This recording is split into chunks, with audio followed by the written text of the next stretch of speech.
મહાદેવ, જય ગિરનારી. વાતો વિરલ વિભૂતિઓના પ્લેટફોર્મ પર ફરી એકવાર આપ સૌનું હાર્દિક સ્વાગત છે.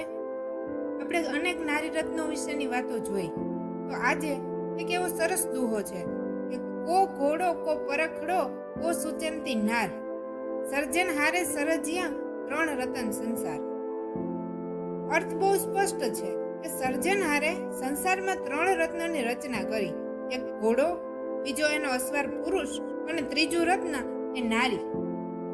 અને આજે આપણે એક એવા જ નારી રત્નની વાત કરવા જઈ રહ્યા છીએ કે જેમણે ઝાંસીની રાણીનો જીવ બચાવવા માટે ખૂબ અપ્રતિમ સાહસ બતાવેલું અને તેમની નિડરતાની કથા બહુ અદ્ભુત છે.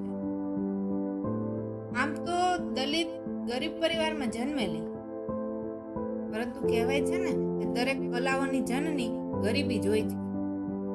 આ વીરાંગનાને સામાજિક બંધનોને લીધે પુસ્તકોની વિદ્યા તો ન શીખી, પરંતુ ઘોડે સવારી અને તલવારબાજી એના પિતા પાસેથી શીખેલા.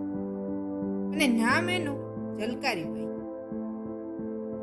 નાનપણમાં જ તેમણે માતા ગુમાવેલી, તેથી ઘરની જવાબદારીઓ સાથે એમનું બાળપણ વીતે છે. એકવાર તેઓ જંગલમાં લાકડા લેવા માટે જાય છે અને તેમને એક વાઘ સામે મળી જાય છે. હવે આ વાઘનો આ ઝલકારીબાઈ બહુ નાની ઉંમરે નિડરતાથી સામનો કરે અને આ વાઘને ઊભે ઊભો ચીરી નાખે છે. અને એ બાદ એક વખત ભોજલા ગામમાં ડાકુઓનું ટોળું ઉતરી આવે છે અને ત્યારે આ ઝલકારીબાઈ તેમનો એકલા હાથે નિડરતાથી સામનો કરે છે અને તેમને ગામ છોડીને ભાગવા માટે મજબૂર કરી દે છે. નાનપણથી તો આટલી નિડર, અને નિડરતાની સાથે સાથે એનો દેખાવ પણ ખૂબ સુંદર અને જોતા તો જાણે રાણી લક્ષ્મીબાઈ જ લાગે. કંચન વરણી કામિની કંકુ વરણા હાથ, આરસ બીબુ બનાવ્યું નવરો દીનો નાથ. આરસની પુતળી જેવી આ ઝલકારીબાઈ ઘોડે સવારી, તલવારબાજી દરેક કલાઓમાં ખૂબ કુશળ બની ગઈ છે. હવે એમના લગ્ન પૂરણ નામના એક યોદ્ધા સાથે થાય છે અને આ પૂરણ ઝાંસીના સૈન્યનો એક સૈનિક હોય છે. તેથી લગ્ન બાદ ઝલકારીબાઈ હવે ઝાંસીમાં રહેવા લાગે છે અને ત્યાં સુધીમાં તો તેની વીરતાની ગાથા ખૂબ પ્રસરેલી હોય છે. અને એક વખત ગૌરી પૂજા વખતે તેમની રાણી લક્ષ્મીબાઈ સાથે મુલાકાત થઈ છે અને આ તેજસ્વી કન્યાને જોઈ અને રાણી લક્ષ્મીબાઈ પણ ખૂબ પ્રભાવિત થઈ છે અને તેની સાથે વાતચીત કરે છે. અને તે કહે છે કે તમે તો મારા જેવા જ દેખાવ છો. અને ત્યારે ઝલકારીબાઈ તેને જવાબ આપે છે કે હા, હું દેખાવમાં તમારા જેવી છું, પણ મારામાં તમારા જેટલો જ દેશપ્રેમ પણ ભરેલો છે અને હું પણ તમારી જેમ જ યુદ્ધમાં લડવા પણ માંગુ છું. ત્યારે રાણી લક્ષ્મીબાઈ તેને કહે છે કે શું તો તમે મારી દુર્ગા સેનામાં જોડાશો? ત્યારે ઝલકારીબાઈ નિડરતાથી જવાબ આપે છે કે હા, અને આમ તે દુર્ગા સેનામાં જોડાઈ જાય છે. અને સત્તાની લાલચમાં અધીરા બનેલા અંગ્રેજો હવે ઝાંસીને કબજે કરવા માટે ઘેરો ઘાલે છે. ત્યારે રાણી અને એની સેના આ અંગ્રેજોને ખૂબ જડબાતોડ જવાબ આપે છે અને ઘણા દિવસ સુધી તેઓ અંગ્રેજોને હંફાવે છે.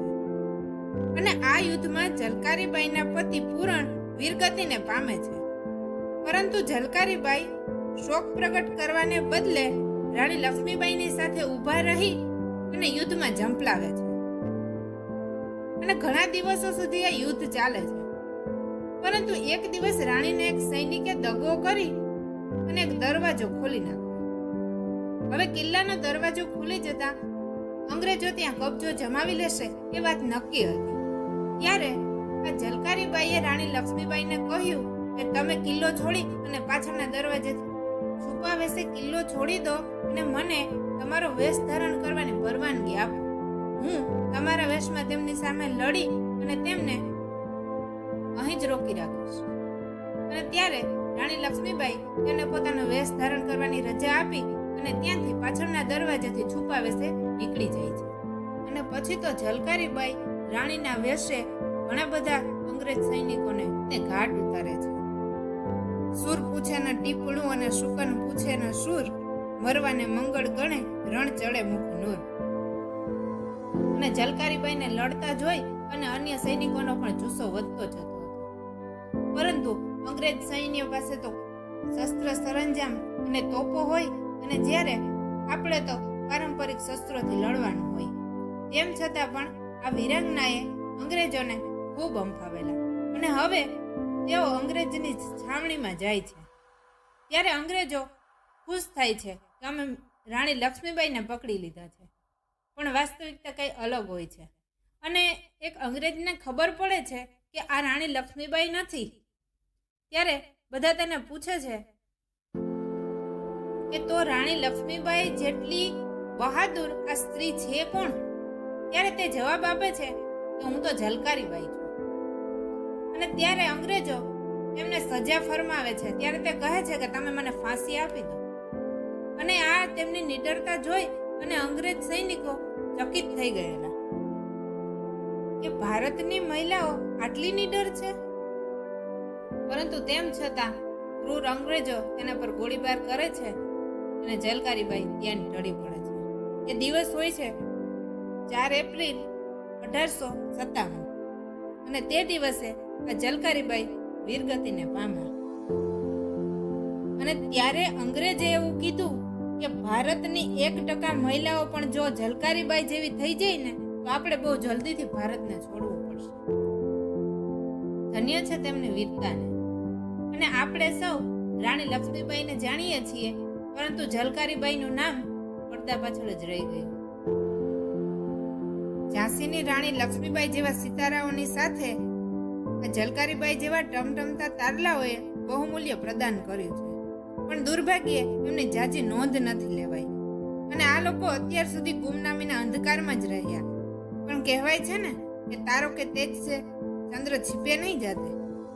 આકાશમાં ભલે જડાહડા થતા હોય તારા, પણ એનાથી ચંદ્રની ચાંદની કંઈ ઢંકાઈ ન જાય. અને એવી રીતે આ ઝલકારીબાઈ ચંદ્ર જેવી હતી અને મોડે મોડે પણ તેમના યોગદાનની નોંધ લેવાય ખરી. અને ઘણા સ્થળોએ તેમની ઘોડે સવાર પ્રતિમા સ્થાપિત કરવામાં આવી. એમની કીર્તિગાથા આમ જ અમર રહે અને હંમેશા આપણને પ્રેરણા એમાંથી મળતી રહે. નામ રહેતા ઠાકરા નાણા નહીં રહંદ, કીર્તિ કેરા કોટડા પાડ્યા નહીં પડંત. અને આ કીર્તિના કિલ્લાઓ સહેલાઈથી ધરાશયી નથી થતા. અને આવી વિરલ વ્યક્તિત્વની વાતો સાંભળવા માટે બન્યા રહો અમારી YouTube ચેનલ વાતો વિરલ વિભૂતિઓની પર. અને હા, સબસ્ક્રાઇબ જરૂરથી કરજો અને કોમેન્ટમાં જય હિન્દ જરૂરથી લખજો.